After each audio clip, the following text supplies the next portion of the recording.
Dito pala ako nahuli mga idol. Dito ako nahuli banda. Ayan, lagi nyo ana lagi. Yun mga idol, isang mapagpalang araw sa lahat. Yun, tuloy pa rin tayo ngayon sa paghahanap kay Jeepot. Kanina mga idol, hindi ko inasahan banda mga wala pala yung relo ko.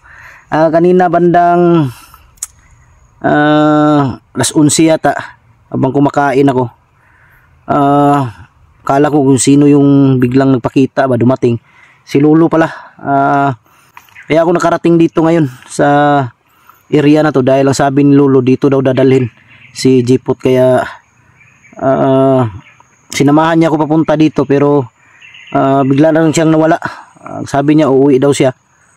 Dinala niya lang ako dito dahil dito daw dadalhin si Jeepot. Alam ko, maniniwala ako kay Lolo dahil nakikita niya lahat kung anong mga pangyayari ba. Kaya nandito ako ngayon mga idol. Sana makita na natin si Jeepot para mailigtas na natin. At kung kaya niyang gawan din ng paraan na makatakas siya, ay mas mabuti, para na lang, salbungin ko na lang siya kung saan man siya banda. Sa ngayon wala pa naman akong kanina pagdating ko dito, wala naman akong mga naririnig, mga uwak lang. Maraming uwak na dumadaan galing sa lumilipad ba. Parang hindi ko alam kung anong nandito ngayon, kaya hindi lang tayo pwede kumpiyansa dahil hindi natin alam ang pwedeng mangyari dito ngayon. Dubli ingat lang at siyempre tiwala tayo sa Panginoon.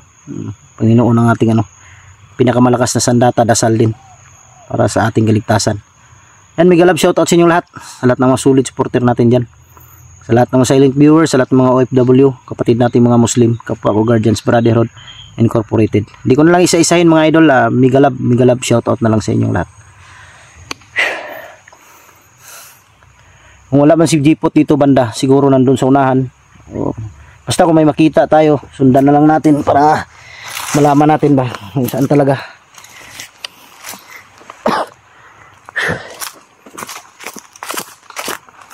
Pasensya na kayo mga idol kung wala akong dalang bag dahil sobrang nabibigatan ako dito, bilang sumakit yung dito ko banda. Parang hindi ko alam kung ano to, kaya iniwan ko na lang sa lugar kung safety ba. Ako lang nakakaalam kung saan banda saan ko nilagay. Parang may tumambay dito siguro, may mga dito. Di kaya nila dito dinala kagabi.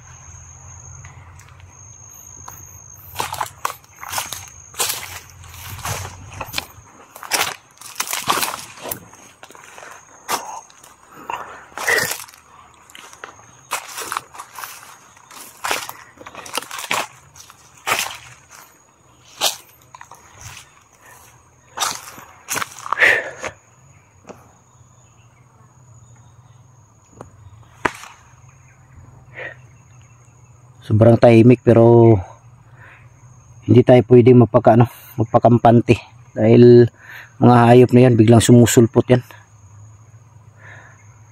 Hindi tayo pwedeng kumpiyansa. Daming lamok.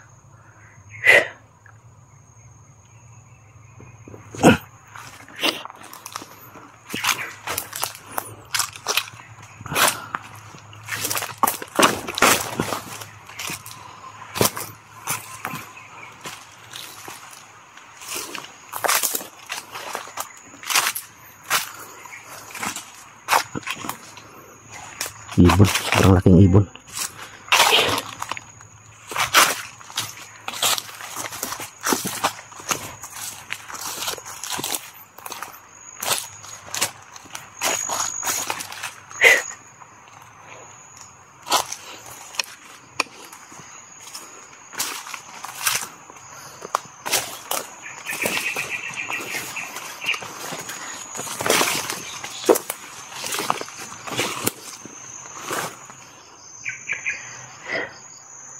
pwede ko piyansa sa mga ganito, itong mga damo, dahil madalas dyan sila dumadaan, tumatago.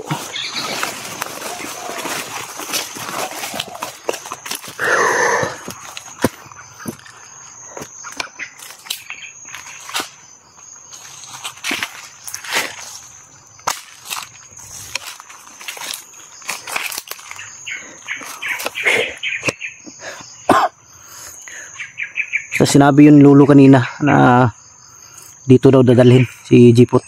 Siguro nakita ni Lolo.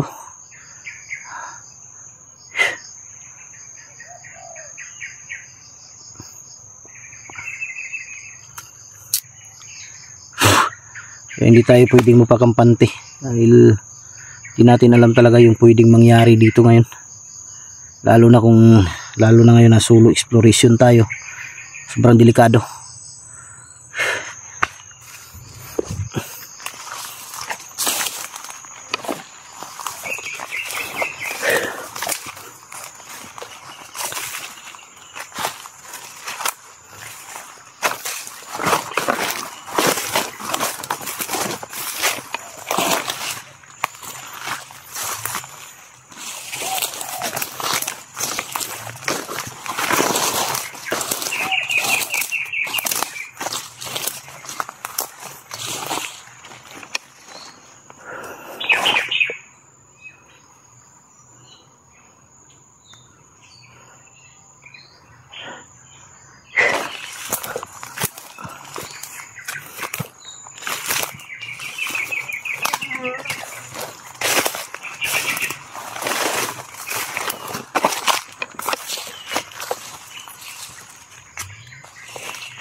Sama na ng amoy dito mga idol, ang amoy bangkay.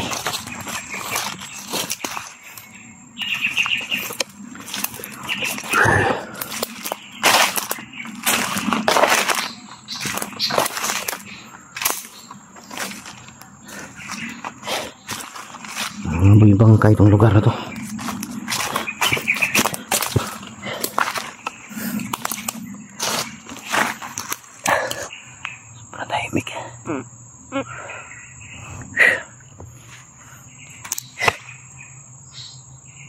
Di mo alam kung saan nagtatago talaga yung kalaban, kaya dubli ingat. Minsan kasi nagmamasid din sila, kaya hindi mo mamalayan, minsan bigla na lang sumusulpot sila dahil nakatago sa mga damo, lalo na sa mga ganyang damo, yung matataas na damo, dyan sila nagtatago.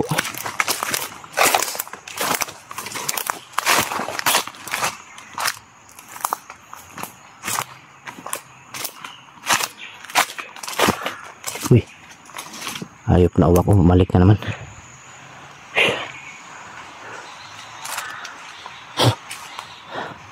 Doon, sunahan.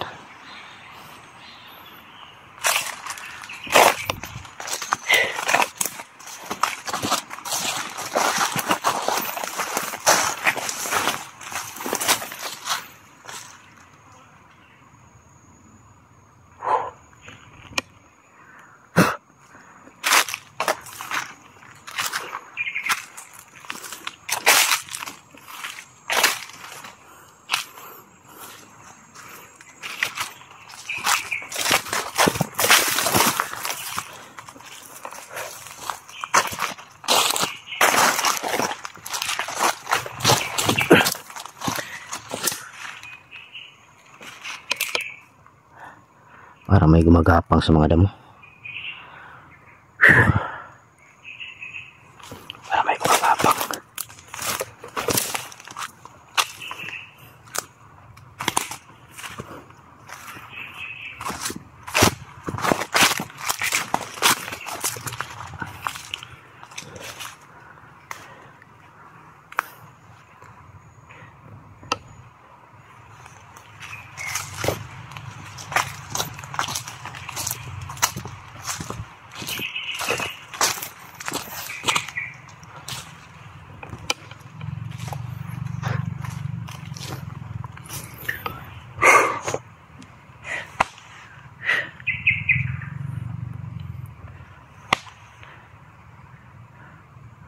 Sobrang tahimik. Wala akong napapansin na kakaiba. Pero hindi lang tayo pwede magkumpiyansa talaga. Dahil minsan may mga tagulilong din yan sila mga idol. Di mo malayan minsan kung saan sila banda. Minsan na yung iba madaanan mo dahil sa tagulilong nila. Tagulilong na taglay ba.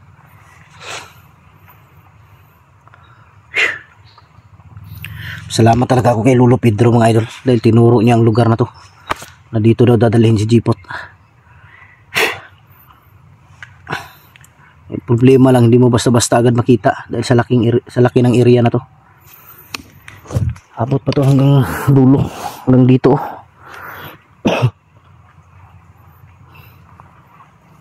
Uy.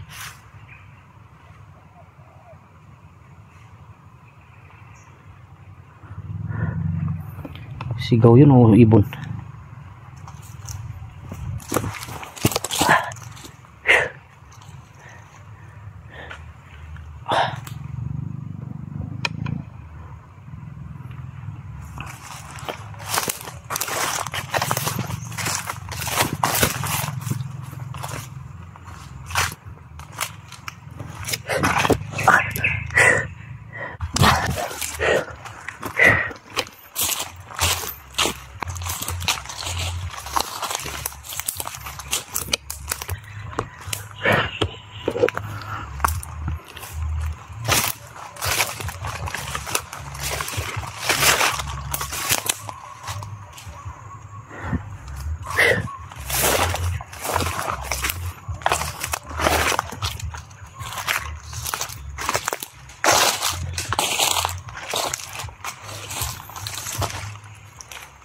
Dito pala ako nahuli mga idol. Dito ako nahuli banda. Dito, hindi ko makalimutan tong lugar na to. Dito nila ako nahuli oh.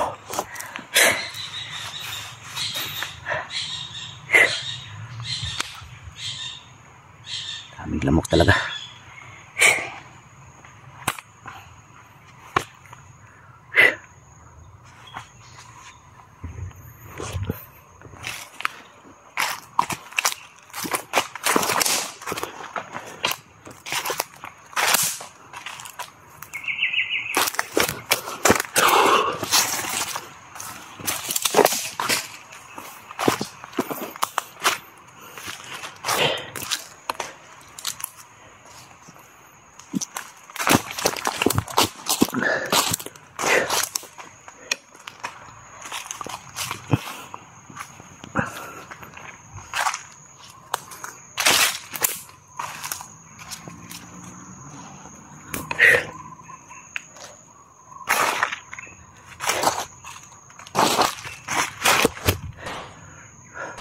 Saan ba ng putok yun?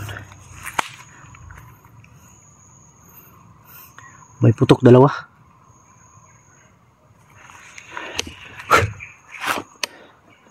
Okay, banda yun. Parang dito banda yung putok ko.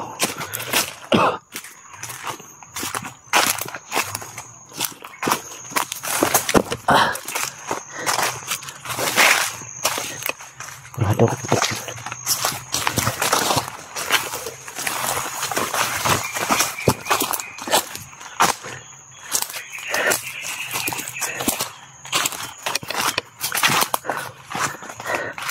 Dito banda.